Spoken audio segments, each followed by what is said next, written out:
आप सभी को मैं बता दूं, यहाँ पे Madhya Pradesh nurses registration council Bhopal, जो कि मैं बता दूं एग्ज़ाम अभी आपका सप्लीमेंट्री का हो रहा है। ठीक है, आप लोगों को पता है सप्लीमेंट्री के लिए मैंने बहुत प्रयास किया, बहुत सारे क्वेश्चन भी दिया।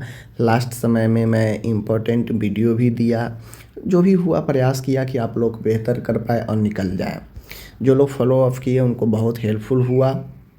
हेल्पफुल कैसे हुआ, आज मैं क्वेश्चन आपको दिखा रहा हूँ, आपको पता चल जाएगा कि वास्तव में मैं जो दिया हूँ सप्लीमेंट्री एग्ज़ाम में कितना यूजफुल रहा है। देखिए, और ख़ासकर ऐसा नहीं है कि मैं जो पहले दिया, मैं जो ये लास्ट समय में जो क्वेश्चन दिया था कि आप इतना इतना पढ़ लीजिए, लिखा हुआ वहीं से सारा क्वेश्चन आया है। ठीक है, जो आपको 10 दिन पहले मैंने दिया था। देख लीजिए, यहाँ पे क्वेश्चन है एपीएच के कारण नर्सिंग मैनेजमेंट, यानी एंटीपार्टम हेमरेज के बारे में पूछ रहा है कि एंटीपार्टम हेमरेज, समझ गए ना, प्रसव से पहले जो हेमरेज होता है, ब्लडिंग होता है, उसके बारे में पूछ रहा है। तो ये क्वेश्चन स्पष्ट लिख दिए थे। आगे क्वेश्चन है लॉन्ग में 15 नंबर, देख लीजिए कि गर्भ अवस्था की परिभाषा लिखे। ठीक है, होने वाले शारीरिक परिवर्तन लिखे और इसमें जो माइनर डिजीज होता है उसके बारे में बताएं। क्या नहीं पढ़ा है माइनर डिजीज के बारे में? जाके देखिए, ये सारा क्वेश्चन जो 2-3 वीडियो लास्ट में दिए हैं ना, 2-3 दिन पहले, उसमें से ही पूछ रहा है। नेक्स्ट क्वेश्चन है अस्थानिक गर्भ अवस्था का वर्णन करें, इक्टोपिक प्रेगनेंसी और परिवार नियोजन के विधियों के बारे में लिखे। अस्थायी विधि और अस्थायी विधि पढ़ा रखे हैं, आसान था 15 नंबर। आगे बढ़िए, आगे है यहाँ पे कि नवजात, अब देखिए ऑब्जेक्टिव्स 15 नंबर कितना आसान था। नवजात शिशु का समान वजन कितना होता है, तो आपको पढ़ा चुके हैं कि 2.5 से लेकर 3.5 kg नॉर्मल वेट होता है, पढ़ा चुके हैं ना। आगे है प्लेसेंटा का समान वजन, ये भी सारा ऑब्जेक्टिव में पढ़ा चुके हैं, 500 ग्राम नॉर्मल वेट होता है। ठीक है, चलिए ये हो गया। आगे है वेस्कोटोमी डैश परिवार नियोजन की विधि है, तो वेस्कोटोमी जो होता है अस्थाई विधि है, पता है। वेस्कोटोमी जो होता है यह मेल में होता है, तो यह अस्थाई विधि है, पता है।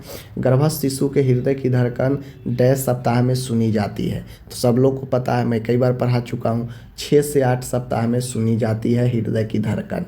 ठीक है, हृदय की धड़कन 6 से 8 सप्ताह में। नेक्स्ट क्वेश्चन है ऑक्सीटॉक्सिन का उपयोग डैश के लिए किया जाता है, तो मैं न जाने कितना बार बता चुका हूँ कि ऑक्सीटॉक्सिन का उपयोग ब्लीडिंग को रोकने के लिए भी करते हैं। ठीक है, ब्लीडिंग को रोकने के लिए भी करते हैं और यूट्रस के कॉन्ट्रैक्शन को बढ़ाने के लिए भी करते हैं। तो मैंने सारा चीज़ पढ़ा रखा है। अब जो लोग नहीं पढ़ेंगे, कहेंगे कि मैंने नहीं देखा, नहीं पढ़ा, तो गलती आपकी है। ठीक है, नेक्स्ट क्वेश्चन है यहाँ पे नेक्स्ट क्वेश्चन है कि मैचिंग है। देखिए मैचिंग कितना आसान था, ठीक है ना। देखिए मैचिंग क्या है, अगर आप लोग देखिएगा तो एमनोरिया क्या होता है, एमनोरिया होता है कि अब्सेंस ऑफ मेंस्ट्रुएशन, ठीक है ना, मासिक धर्म का अनुपस्थित होना एमनोरिया कहलाता है। तो एक का मिलान हो जाएगा 4 से। इनफर्टिलिटी का मतलब होता है बांझपन, और बांझपन का मतलब होता है कि कंसीव न कर पाना, ठीक है ना। इनएबिलिटी टू कंसीव यानी धारण क्षमता में कमी हो जाना, असमर्थ होना, यही होता है इनफर्टिलिटी। ठीक है, आगे बढ़ता हूँ। लोकिया, लोकिया क्या है, एक स्राव है जो क्या होता है डिलीवरी के बाद डिस्चार्ज होता है, वेजिनल डिस्चार्ज, वही लोकिया होता है। तो ये भी आपको पढ़ा चुके हैं, लोकिया, रुबरा, अल्ना।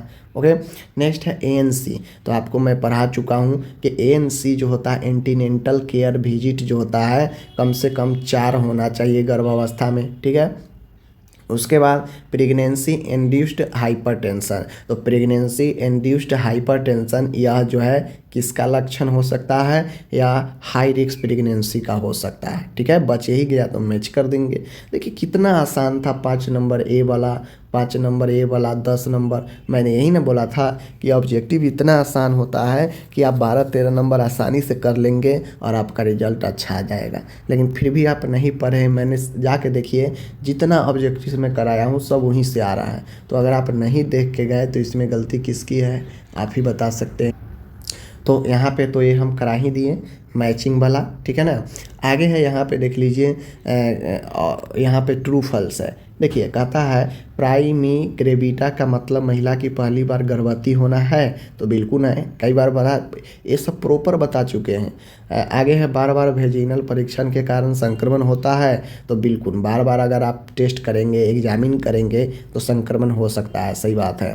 एंड्रॉयड पेल्विक समान प्रसव के लिए सर्वोत्तम प्रकार की पेल्विस है, तो ये गलत है। कौन सा होगा प्रसव के लिए सर्वोत्तम? गायनेकॉइड पेल्विस, ठीक है, गायनेकॉइड पेल्विस। एंड्रॉयड पेल्विस तो पुरुष के पेल्विस की तरह होता है।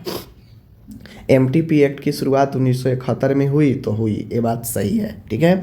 आगे है गर्भाशय की मध्य परत को पेरीमेट्रियम कहते हैं, तो गलत, पेरीमेट्रियम तो होगा नहीं, ठीक है। क्या होगा? मायोमेट्रियम होगा, तो ये भी अपन गलत हो गया, ठीक है। कितना आसान 5 नंबर था, 15 नंबर बिल्कुल आसान था, ठीक है। आगे बढ़ते हैं, आगे देख लीजिए यहाँ पे। अब है शॉर्ट नोट लिखना, 15 नंबर। मैंने पहले ही बताया था 5 दे देगा, उसमें से 3 ही लिखना रहेगा।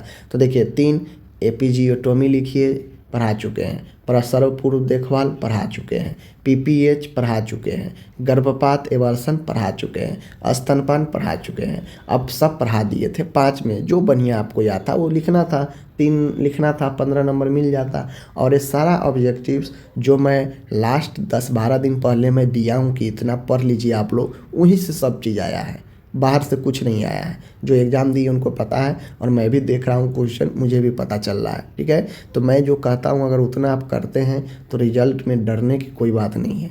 अगर आप बिल्कुल नहीं लिखेंगे तो दिक्कत ही दिक्कत है, ठीक है। चलिए मिलते हैं, और आगे अगर जिनका कम्युनिटी हेल्थ नर्सिंग सेकेंड है तैयारी कीजिए, ठीक है। धन्यवाद।